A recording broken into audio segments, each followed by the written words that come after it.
Hello viewers, welcome to Wrestle Bangla BD. তো Monday night র start হয়েছে এবং মানডে নাইট র এর স্টার্টিং এ খুবই শকিং একটা জিনিস হয়েছে। এখানে বলতে পারি best Brock Lesnar is finally back.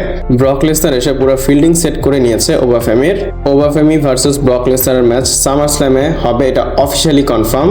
এবং মেইন জিনিস হচ্ছে এদের যে ম্যাচ হবে এটা সিঙ্গেলস ম্যাচ হবে না, আর এই ম্যাচে খুবই ডেঞ্জারাস একটা স্টিপুলেশন অ্যাড করেছে, আর এটা নিজেই ব্রক লেসনার অ্যাড করেছে।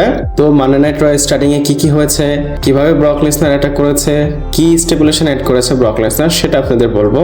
এবং বলার আগে বলবো আপনারা ভিডিওটাকে লাইক করবেন, চ্যানেলটাকে সাবস্ক্রাইব করবেন।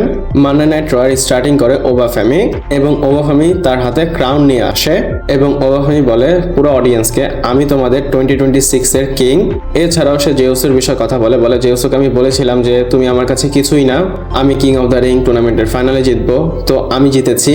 এরপর বলে আমার কাছে অপরচুনিটি এসেছে, আমি চ্যাম্পিয়নশিপের জন্য সামার স্ল্যামে কাউকে চ্যালেঞ্জ করব। যখনই ওভাফেমি এই লাইনটা বলেছে আমি কাউকে চুজ করব, তখনই থিম সং প্লে হয়ে যায় ব্রক লেসনারের। আর এখানেই কিন্তু ব্রক লেসনারের রিটার্ন হয়েছে, আর এটা কিন্তু আনএক্সপেক্টেড ছিল।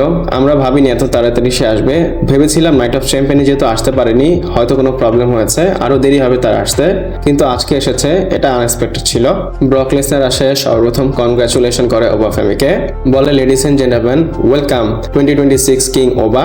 তারপর বলে ওভাফেমি এতটুকু জানা উচিত আমি এর আগে কিং হয়েছি, বলে কিং কিভাবে হতে হয় এবং কিং হলে কি হয় সেটা আমার জানা আছে।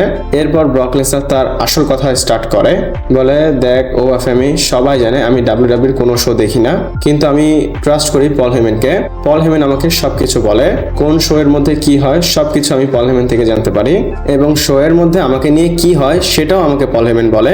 পল হেমেন আমাকে বলেছে আমি যাওয়ার পর তুই অনেকবার আমার নাম নিয়েছিস, বলে you are talking nonsense to me. এইসব কথা যখন ব্রক লেসনার বলে, হুট করে ব্রক লেসনার লো ব্লো মারে ওভাফেমিকে, বলে আমার সামনে যেই শিট বলবে সেরকম কিক খাবে, এবং ব্রক লেসনার একটা F5 ও মারে ওভাফেমিকে। এই F5 এর পর ওভাফেমির পুরো ফিল্ডিং সেট হয়ে যায়।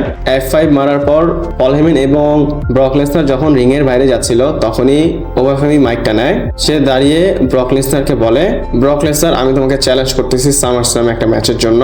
বলে ব্রক লেসনার অনেক হয়েছে, তুই সবসময় এমনটা করে আসতেছিস, কিন্তু আর এরকম করতে পারবি না, আমি তোকে থামিয়ে দিব। আর এটা শুনে ব্রক লেসনার অনেক বেশি খুশি হয়ে যায়, মানে সে যে চ্যালেঞ্জটা করেছে এটা দেখে। ব্রক লেসনার এরপর বলে ওভা ওয়েট, আমি এখানে একটা বিগ স্টিপুলেশন অ্যাড করব, তোমার আমার ম্যাচ যদি হয় এটা নর্মাল ম্যাচ হবে না, আমার স্টিপুলেশন হচ্ছে এই ম্যাচ হেলিনা সেল ম্যাচ হবে। এখানে কিন্তু Brock Lesnar hell in a cell stipulation add করে দিয়েছে, আর এইভাবেই কিন্তু এদের সেগমেন্টটা ওভার হয়ে যায়। ব্রক লেসনার এবং ওভাফেমির ফাইনালি ম্যাচ সেট হয়েছে সামার স্ল্যামের জন্য, এবং এটা তাদের থার্ড ম্যাচ। আপনাদের হয়তো প্রশ্ন আসতে পারে ওভাফেমি কাকে পিক করবে, আমার ওই চ্যানেলে আপডেট ভিডিওতে চলে আসবে বা অলরেডি আপলোড হয়ে গিয়েছে, আপনারা গিয়ে দেখে আসতে পারেন। তো ভিডিওটা এই পর্যন্ত ছিল, ভালো লাগলে লাইক কমেন্ট শেয়ার সাবস্ক্রাইব করে পাশে থাকবেন। পরবর্তী ভিডিওতে আবার দেখা হচ্ছে।